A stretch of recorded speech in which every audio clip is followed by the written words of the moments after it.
कहकर आदित्य निराश होकर अपने घर चला गया। घर पहुंचकर आदित्य की बहन राधा उसे देखकर बोली, क्या हुआ भैया, आपके चेहरे पर आज फिर उदासी क्यों है?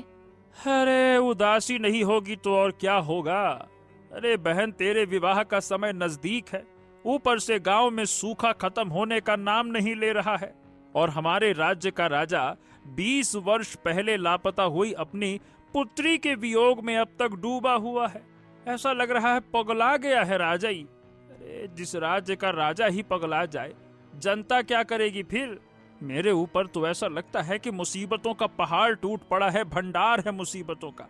क्या करूं, कुछ समझ में नहीं आता है। इतना कहते ही आदित्य की पत्नी आरती मुस्कुराते हुए वहां आई। हाथ पैर धो लीजिए और ठंडा पानी पी लीजिए। मैंने गरम गरम खाना बनाया है, खा लीजिए। मैं जानती हूँ खाली पेट आपको गुस्सा बहुत आता है। आरती की बात सुनकर आदित्य मुस्कुराया और हाथ धोने चला गया। उधर राजा विक्रम बूढ़े हो चुके थे और वो अपने महल के बगीचे में टहल रहे थे। तभी वहाँ राजगुरु पहुँचे। महाराज, इस घटना को 20 वर्ष बीत चुके हैं। अब आपको समझना चाहिए कि आपकी प्रजा दुख और सूखे की मार झेल रही है। आपको उन पर ध्यान देने की ज्यादा आवश्यकता है।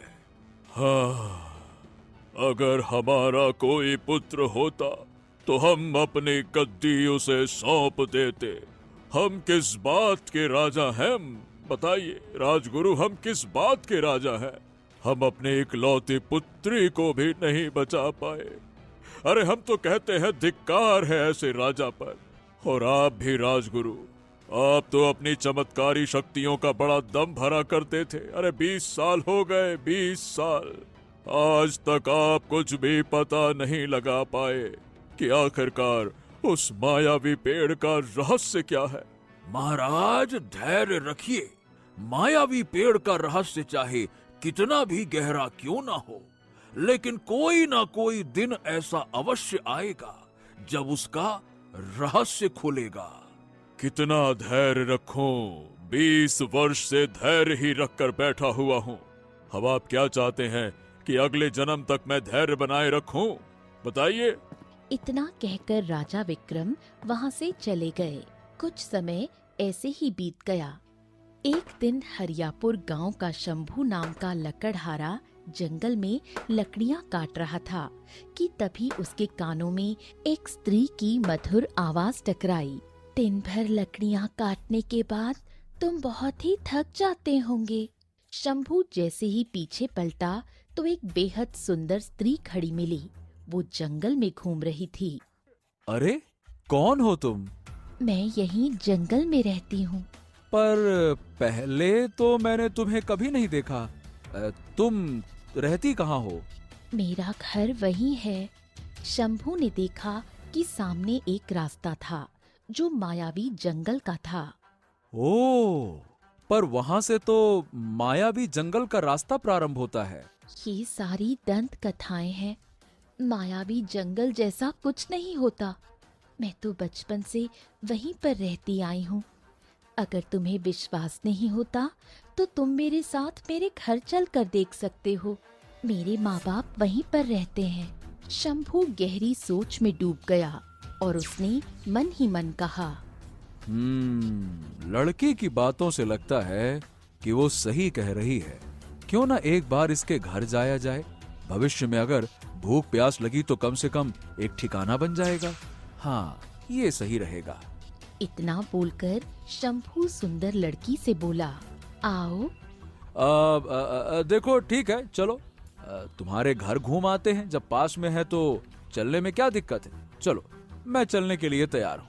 मैं तुम्हें अपने माँ बाप से मिलवाती हूँ। शंभू लड़की के साथ जंगल की गहराई में चला गया। आसपास सन्नाटा पसरा था। बाप रे, यहाँ तो कोई झोपड़ी या घर है नहीं। सुंदर लड़की एक विशाल वृक्ष की ओर इशारा करके बोली, मेरा घर उसके पीछे है। अचानक सुंदर लड़की ने शंभू का हाथ पकड़ लिया और उसे वृक्ष के निकट ले गई। अगले ही पल वृक्ष से तेज रोशनी निकल आई और सुंदर लड़की व शंभू वृक्ष के अंदर समा गए। चारों ओर सन्नाटा छा गया। शाम के समय हरियापुर गांव की सीमा पर विमला नाम की स्त्री बैठी थी। तभी गांव का मुखिया आया। अरे विमला, तुम शाम के समय गांव की सीमा पर क्यों बैठी हो? आप तो जानते हैं मेरे पति शंभू लकड़हारे हैं। वो रोज शाम से पहले घर आ जाते थे, पर अभी तक नहीं लौटे। मेरा मन अनहोनी आकांक्षाओं से धड़क रहा है।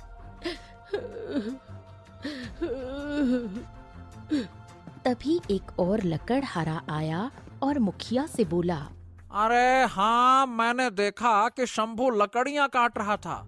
पीछे एक सुंदर लड़की आई और शंभू से बात करने लगी। फिर वो सुंदर लड़की उसे मायावी जंगल की ओर ले गई। मैंने शंभू को बहुत आवाज लगाई, ए शंभू मत जा मत जा, लेकिन धात तेरे की उसने एक्को आवाज ना सुनी मेरी। ऐसा लगा मानो शब्द उसके कान तक पहुंच ही नहीं रहे थे। उसके बाद फिर शंभू वापस नहीं आया। काफी दिन बीत गए पर शंभू वापस नहीं लौटा। धीरे धीरे हरियापुर गांव के अन्य लकड़हारे भी लापता होने लगे और जब भी कोई गायब होता तो यही खबर आती कि उसे एक सुंदर लड़की के साथ देखा गया, जिसने उसे जंगल में ले जाकर फिर वापस नहीं आने दिया। धीरे धीरे गांव में डर फैल गया। एक दिन मुखिया चौपाल पर इस विषय पर चर्चा कर रहा था। आदित्य वहां पहुंचा। देखिए, हम सब लोग बहुत चिंतित हैं। गांव के कई निवासी गायब हो चुके हैं। हाँ, लेकिन अब चर्चा करने से कुछ नहीं होगा मुखिया जी। हमें राजमहल जाकर राजा विक्रम से दो टूक बात करनी होगी। या तो वो राजपद त्याग दें या फिर अपनी प्रजा पर ध्यान दें। ऐसे पत्थर की मूरत बनकर रहने से क्या होगा? हमारे यहाँ से कई लोग गायब हो रहे हैं। कौन जिम्मेदार है इसका, बताइए भला। शांत हो जाओ आदित्य, शांत। वैसे तुम ही कई बार राजा विक्रम के पास जा चुके हो। तुम अपने गांव की समस्या लेकर अब एक बार फिर से क्यों नहीं जाते हो? ठीक है, कल मैं अपनी बहन के कुछ आभूषण बनवाने के लिए राज्य जाऊंगा। वहीं पर राजा विक्रम से भी बात करूंगा। ठीक है। अगले दिन आदित्य अपनी बहन राधा को लेकर बैलगाड़ी से राज्य की ओर रवाना हो गया। अब बैलगाड़ी जंगल के पास पहुंची तो अचानक बैल बेकाबू हो गए और मायावी जंगल की ओर भागने लगे। आदित्य ने उन्हें रोकने की भरपूर कोशिश की, पर बैल नहीं रुके। राधा डर गई। भैया, ये क्या? बैल तो बेकाबू होकर किसी दिशा में दौड़ रहे हैं। ऐसा लग रहा है जैसे ये किसी के सम्मोहन में हो। कुछ ही देर में बैल मायावी जंगल के घने वृक्ष के सामने रुक गए। तभी एक लड़की की आवाज आदित्य और राधा के कानों में टकराई। तुम चाहे कितनी भी कोशिश कर लो, तुम्हें यहाँ आना ही होगा।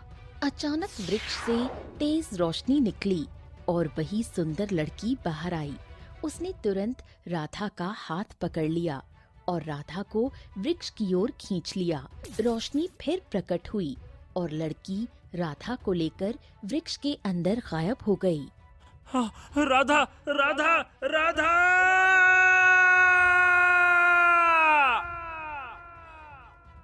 पर चारों ओर सन्नाटा ही छा गया। आदित्य बैठ गया। उसकी आंखों में आंसू भर आए। मैं क्या बोलूं, मैं कितना अभागा हूँ, कितना अभागा। मेरी बहन मेरी आंखों के सामने से गायब हो गई और मैं कुछ न कर पाया। कुछ देर रोने के बाद आदित्य उठ खड़ा हुआ। वो वृक्ष की ओर गुस्से से घूरते हुए बोला, देख, तू चाहे जैसा भी मायावी वृक्ष हो, पर मैं अपनी बहन इतनी आसानी से तेरे हवाले नहीं करूंगा। मैं उसे खींचकर यहाँ से वापस लेकर आऊंगा। तभी आदित्य के कानों में एक आवाज टकराई। इतना आसान नहीं है। अगर तुम अपनी जान की बाजी लगा सकते हो, तभी अपनी बहन को इस मायावी वृक्ष के अंदर से ला सकते हो। और इन रहस्यमयी घटनाओं को रोक सकते हो। आदित्य जैसे ही पीछे पलटा तो एक बूढ़ी औरत उसे घूर रही थी। तुम कौन हो? समझ लो, मैं तुम्हारी मददगार हूँ।